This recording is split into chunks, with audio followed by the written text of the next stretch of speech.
And welcome to another episode of my FIFA 17 Manager Mode, ladies and gentlemen. Episode number 3. Trying to get this going. I have been under the weather, so I apologize for the lack of updates, but let's get into this. Jonathan Obika and Lyle Taylor remain up top. Matty Dunn gets a start, as he had requested it to manager Matt 10, so, let's try him out. He's a good player, a little bit older, but we'll see how it turns out with the... with the pace that he's going to be up against on the right back side for Barnett. We take a look at manager Matt 10, who of course is making his home debut along with Sheffield United players. Looking at the visitors, Barnett, don't know too much about them. I do know Campbell Rice is definitely a threat, as he will prove in this match. Akinde and Akindola, good pairing up top there. And kind of similar to what we're playing as well with the likes of Lyle Taylor and Jonathan Obika. Early on, 7th minute to be exact, Akinde and finds Akindola there right away. Like I was saying, definitely a threat up top, but long, it was a pretty simple save. Coming right back, here's Coots, and Coots actually finds Lyle Taylor somehow because Santos was out of position.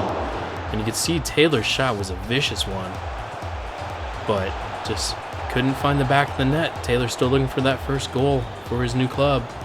Right away, 15 minutes later, if you will, Taylor turning again on Santos, and this time choosing to go for power over placement, and would have probably liked a little more placement in that, as Stevens made a good save. Right back at it, though.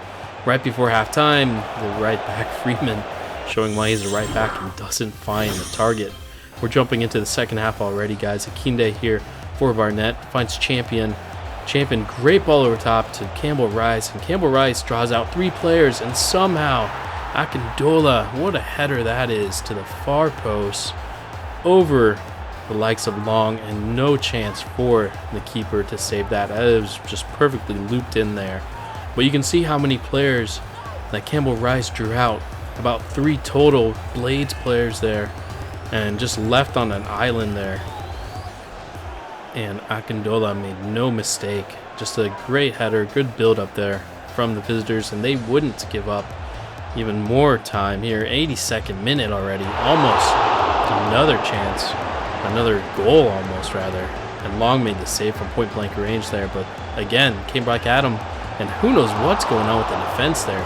As if they're trying to run away and go on the counterattack before the ball's even cleared, and they hit the post there, Barnett. Again, in the 89th minute, wide open. Granted, Blades are on all-out attack and hit the other side of the crossbar. I'm telling you, shot error was at 50 on this one, so I don't know how they're not hitting the target. But, right away, we're going to make them pay, will we? 90th minute, Taylor, untouched, turns, and Taylor. What about that drama? How about that? Lyle Taylor gets his first goal. I'll tell you, when it happened, I was in disbelief. There's something with FIFA here where the crowds aren't loud enough. It really didn't feel, like we had just came back in the 90th minute, and here it just felt really strange that nobody was coming after Taylor. I'll tell you guys, we're working on some FIFA 17 updates on the sliders because there's some really weird defending going on. So it's not to say that wasn't dramatic, but it was also felt kind of charity-like, I hate to admit. But, we're in extra time now. Lafferty needs to clear this and gets to Hussey, who came in. And now we're in extra time, actually. So let's get that right. There's your extra time logo. And in the 93rd minute, first off is Barnett and Santos, the center back, tried to be the hero, but wasn't the case. But Duffy, what a nice little turn this is. And he finds Taylor, and Taylor can slip it off to Clark. And Clark gets saved by Stevens, point blank. And remember, Clark did that in episode 2 where it was point blank and got it saved as well. Fleck here with a chance. And there's Mr. Ebanks Landell, the center back for us. Not hitting the target, though, like a center back would. But 107th minute. Well, Clark again finds Taylor. Taylor, can he be the hero? No. Point blank again. This time Stevens makes another beautiful save. Something about point blank shots that we have these opportunities. We've got to go for placement, right? That's a really brilliant save, though. And here, 114th minute, Taylor finds Hussey, who came in for Dunn. He's on the left-hand side. Can he send in a decent cross? He does, and there you go. The winner, Clark, the substitute. Jonathan Obika wasn't doing much in the match, and Clark had played, close to, towards the end of the regulation time, and then just made it count when he needed to here in extra time. Great header. And again, we're scoring off the headers, but we've got to score off of the foot too, right? But either way, jubilation for the Blades, and of course Matt 10 as well. Now just need to hold on, gonna send this one long, get it out of anywhere, just try to clear it, and that was a-okay. How about that, guys? For the EFL Cup, we take it to them. We win 2-1. It's dramatic. Yeah, it's a little bit charity on the first goal, but that second one was well earned, and we'll take it here as the storyline continues with the Blades and Matt 10 getting his first victory as the Blades manager. So you can't be mad about that. Again, we see the shots. We had 18 shots, 6 of those on target. Definitely got to improve that. That's like 33%. The visitors were definitely more aggressive, but we really have to start finding the target a lot more. Match ball is going to Lafferty on the left back, and I feel like that's accurate, but I also would give it to Lau Taylor, seeing as he had that crucial 90th minute tying goal and had several opportunities as well in the match. But Peterborough is going to host us, Sheffield United, in the second match, guys. The match day highlights, of course. And I don't know too much about Peterborough, but I know a couple, from playing the match, I realize that they've got a lot of talent in the midfield. Playing a 4-2-3-1, it looks like. And Dak there paired up with Naby and Inman on the left-hand side.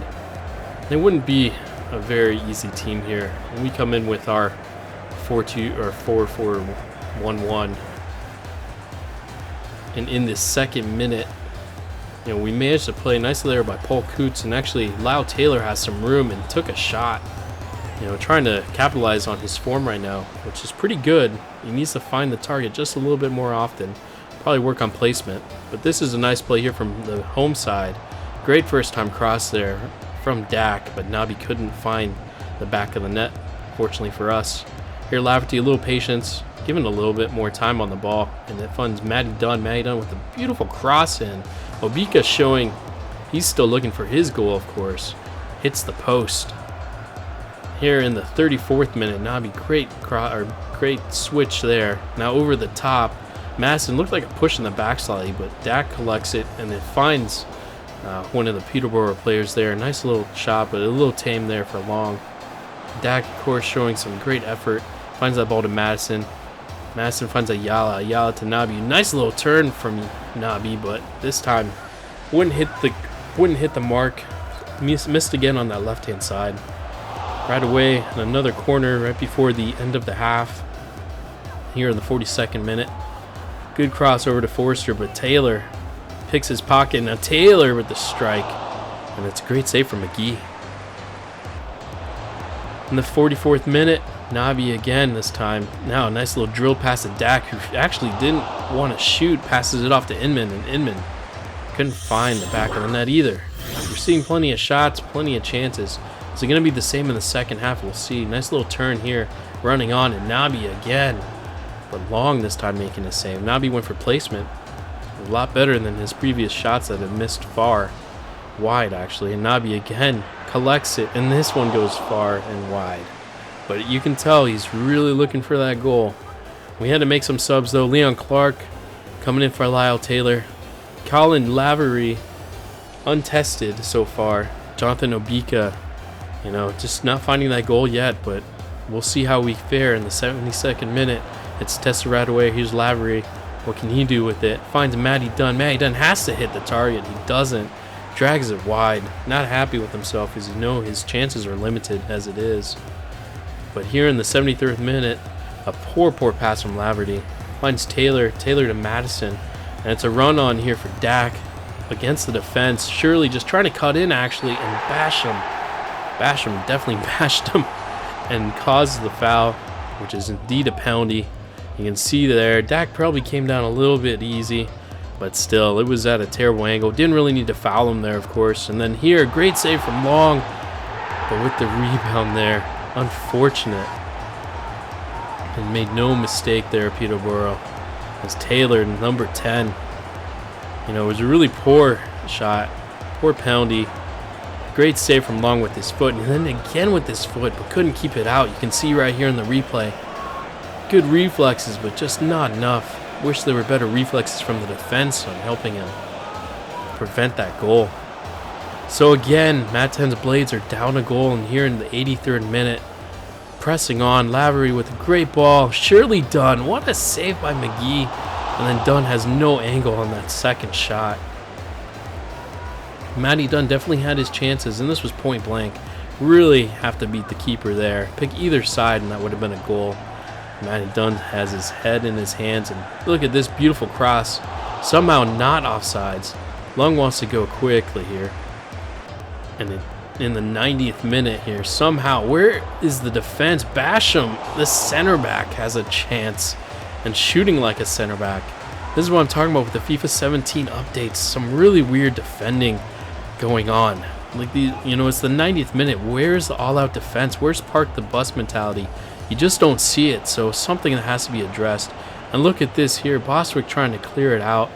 Somebody has to win it for the Blades, and it does. It goes to Paul Coots rather, to Fleck.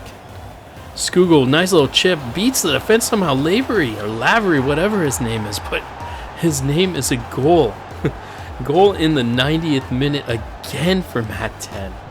But again, it feels like charity, guys. I know you guys know how much of a realist I am, but look at how high that defensive line is. In the 90th minute, they should be all 10 men back. And instead, a one-on-one opportunity with the keeper. Lavery looks like he's going to be the composed finisher point blank, because we've been needing that. And that's just a fantastic finish. You know, showing that Lyle Taylor and Jonathan Obika need to find their shooting boots a little bit more as he's putting the pressure on them. But there's some more dramatics for you. Of course, this is a League One action, so there's no extra time. But a point apiece is not a bad showing, considering Matt 10's side was going to lose all 3 points. So come away with a point away from home. Can't hurt. Colin Lavery there, the hero for the Blades. When we look at the match facts, you know, shots 14, 7 on target for the home side, 11 for us, and I believe it was 7 also. So we had a better ratio to shots than shots to target, but still not even a match ball for any Blades players. But you know, I'd give this one to Lavery, honestly, just because he played amazing. So you know, we needed that, and he had composure where we needed it to be. So team management, back to it, guys. Look at the table this time. You know, we're doing all right. 7th, outside looking in. We've seen this before when Matt 10 coached for QPR, but not a bad start. 4 points out of 2 matches. Can't hurt at all, but you know, we look at the entire table. Oxford United finding some good form. All the way at the bottom is Bury, bearing themselves down. Shrewsbury trying to avoid that early relegation spot rather. You'll have to excuse me as this cold is getting the best of me lately. But you know, as we look at some of our targets, some of the scout reports, I just want to make a quick emphasis. Working on the sliders, guys. Going to work on that positioning. Really hoping the most recent update hasn't screwed up all our hard work. So just want to let you guys know I'm this is a sim channel. This is the realism channel. I can't let things happen the way they did in those last 2 matches. Just feeling like charity. So that's something I'm going to address. Something I'm going to look at, with the group at Operation Sports, and trying to make this as realistic as possible. But I'm happy where we are. I'm happy with how the channel's going. I'm starting to feel better, so I'll get some more updates, get cranking on that. Wanted to thank you guys. Like, comment, subscribe. As always, take care and stay tuned.